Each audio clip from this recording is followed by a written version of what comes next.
Hello दोस्तों। आज के इस वीडियो में हम लोग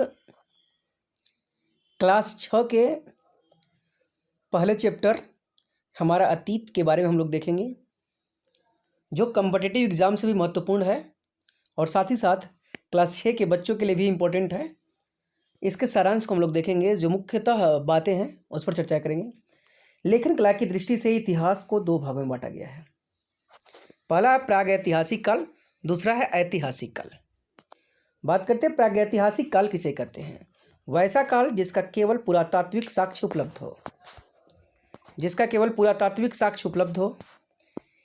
इस काल का जो निर्माण है पुरातत्ववेत्ताओं ने खुदाई से प्राप्त अवशेषों के कार्बन 14 पद्धति से जांच करके क्रमबद्ध ढंग से किया है। इसे ही प्रागैतिहासिक काल कहते हैं। यानी वैसा काल जिसका केवल पुरातात्विक साक्ष्य उपलब्ध हो उसे प्रागैतिहासिक काल के अंतर्गत रखा जाता है। प्रागैतिहासिक काल के अवशेषों को कार्बन डेटिंग पद्धति यानी कार्बन 14 पद्धति के आधार पर उसके समय का निर्धारण किया जाता है। एग्जाम्पल की बात करें तो पाषाण काल प्रागैतिहासिक काल का मुख्य उदाहरण है। बात करते हैं ऐतिहासिक काल। लिपि के आविष्कार के बाद के काल को ऐतिहासिक काल के रूप में जाना जाता है। लिपि अर्थात लेखन कला का विकास। तो लेखन कला के विकास के आधार पे जो है लेखन कला के बाद के काल को ऐतिहासिक काल कहा जाता है। एग्जाम्पल में मौर्य काल, गुप्त काल इत्यादि जो भी हैं ये सब ऐतिहासिक काल हैं। लेकिन कुछ ऐसे भी काल हैं जिसमें लेखन कला का विकास, इन्हें जो है ऐतिहासिक काल कहा जाता है। इन्हें पढ़ा भी गया है। ध्यान दीजिएगा, मौर्य काल और गुप्त काल के इतिहास को क्या किया गया है, लिपि के आविष्कार के बाद के काल को ऐतिहासिक काल कहा गया, जिन्हें पढ़ा गया है।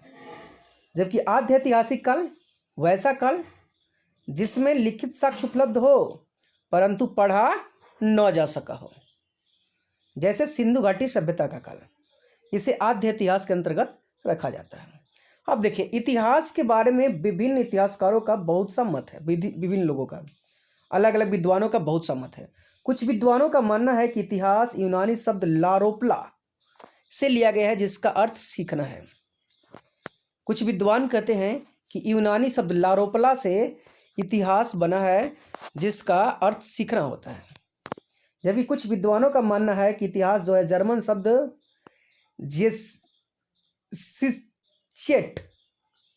से लिया गया है, जिसका अर्थ घटित होना होता है। जबकि अधिकांश विद्वानों का मानना है कि इतिहास यूनानी शब्द हिस्टोरिया से लिया गया है। यूनानी शब्द हिस्टोरिया से लिया गया है और इस शब्द का प्रथम प्रयोग जो है हेरोडोटस ने किया था। तो ये क्वेश्चन कॉम्पिटिटिव एग्जाम में भी पूछा जाता है कि हिस्टोरिया शब्द का प्रथम प्रयोग किसने किया था, तो हेरोडोटस ने किया है। हेरोडोटस को इतिहास का जनक कहा जाता है। इतिहास का पिता, इतिहास का जनक किसे कहा जाता है, तो हेरोडोटस को कहा जाता है। इतिहास का अर्थ इन्होंने बताया था, हेरोडोटस ने कहा था कि इतिहास का अर्थ जानना या ज्ञात होता है। इतिहास का अर्थ जानना या ज्ञात होता है। तो ऐसे भी क्वेश्चन पूछा जाता है। अगला इतिहासकार है, एक व्यक्ति है थुसिडाइडस ने ऐतिहासिक घटनाओं के वर्णन की पद्धति को इतिहास माना था। थुसिडाइडस जो है ऐतिहासिक घटनाओं की पद्धति को इतिहास माना है, उसका वर्णन किया है। इसे प्रबोध इतिहास कहा जाता है। तो क्वेश्चन अभी पूछा गया है कि प्रबोध इतिहास किसने कहा था, इतिहास को प्रबोध इतिहास किसने कहा था, तो थुसिडाइडस ने कहा था। या फिर ऐतिहासिक घटनाओं का वर्णन को प्रबोध इतिहास किसने कहा था, तो थुसिडाइडस ने कहा था। अब ध्यान दीजिएगा, जर्मन इतिहासकार रेके और नीबुर ने घटनाओं को के वैज्ञानिक और प्रमाणिक वर्णन को इतिहास माना था। तो क्वेश्चन पूछा जा सकता है कि वैज्ञानिक और प्रमाणिक वर्णन को इतिहास सबसे पहले किसने माना था, तो रेंके और नीबुर ने माना था। रेंके और नीबुर जो है कहाँ के रहने वाले थे, तो जर्मन इतिहासकार थे। अब ध्यान दीजिएगा, वर्तमान में जो इतिहास है, वैज्ञानिक इतिहास लेखन शैली का महत्व बढ़ गया है। यह ठोस साक्ष्यों के आधार पर लिखा जाता है। ध्यान दीजिएगा, वर्तमान इतिहास जो है मुख्य रूप से इतिहास उसे कहते हैं वर्तमान में कि जिसका लिखित और पुरातात्विक साक्ष्य उपलब्ध हो, जिसे प्रमाणित किया जा सके, अब उसे इतिहास के अंतर्गत लिखा जाता है। अब देखिए, इतिहास का वर्गीकरण, आरंभ समय में राजाओं के कार्यों, युद्धों तथा सफलताओं का वर्णन इतिहास में मिलता है।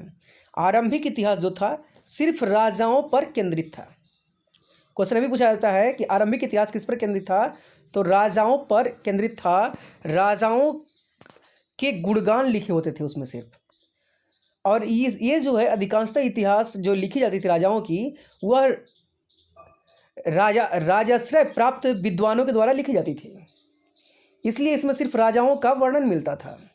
इसमें जो है आरंभिक जीवन में सिर्फ राजा के इर्द गिर्द ही लिखी जाती थी, लेकिन अब जो है अन्य पहलुओं को भी शामिल किया जाता है, जिसमें कि उसके सामाजिक, आर्थिक, राजनीतिक सभी दृष्टिकोण की बात की जाती है। चलिए आज अब हम बात करते हैं राजनीतिक इतिहास की। वैसा इतिहास जिसमें राजाओं, सभा, समिति या संसद के बारे में उल्लेख मिलता हो, जिसमें सर्वसाधारण की गतिविधियां का कोई महत्व नहीं है, उसे राजनीतिक इतिहास के अंतर्गत रखा जाता है। राजनीतिक इतिहास में वही पाया जाता है। वहीं सामाजिक इतिहास की बात करें तो सामाजिक इतिहास में लोगों के सामाजिक जीवन, धर्म, नैतिकता, रीति रिवाज, रहन सहन, खान पान आदि का उल्लेख मिलता है।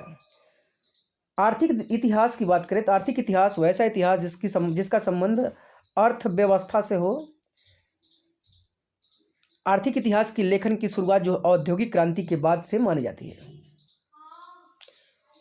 और रूस की क्रांति से जो है अधिक लोकप्रिय हुआ था। तो क्वेश्चन ये भी पूछा जा सकता है कि आर्थिक इतिहास की शुरुआत कब से मानी जाती है, तो औद्योगिक क्रांति के बाद से मानी जाती है, लेकिन सबसे अधिक लोकप्रिय होता है आर्थिक इतिहास कब, जब रूस की क्रांति होती है उसके बाद से। अब सांस्कृतिक इतिहास की बात करें। सांस्कृतिक इतिहास के अंतर्गत वैसा इतिहास आता है जिसमें प्राचीन धरोहर को जानने में सहायता मिलती है, जैसे कला, संगीत, साहित्य, शिक्षा, धर्म, रीति रिवाज, परंपराएं, ये सब का उल्लेख जिसमें मिलता है वो सांस्कृतिक इतिहास के अंतर्गत रखा जाता है।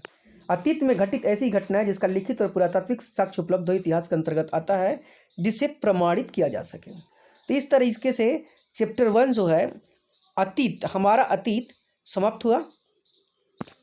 अगले वीडियो में हम लोग चैप्टर 2 में देखेंगे, छठा क्लास में, कि क्या क्या इंपॉर्टेंट फैक्ट्स हैं। तो उन फैक्ट्सों को हम लोग देखेंगे। वीडियो अच्छा लगा हो तो लाइक ज़रूर कीजिएगा।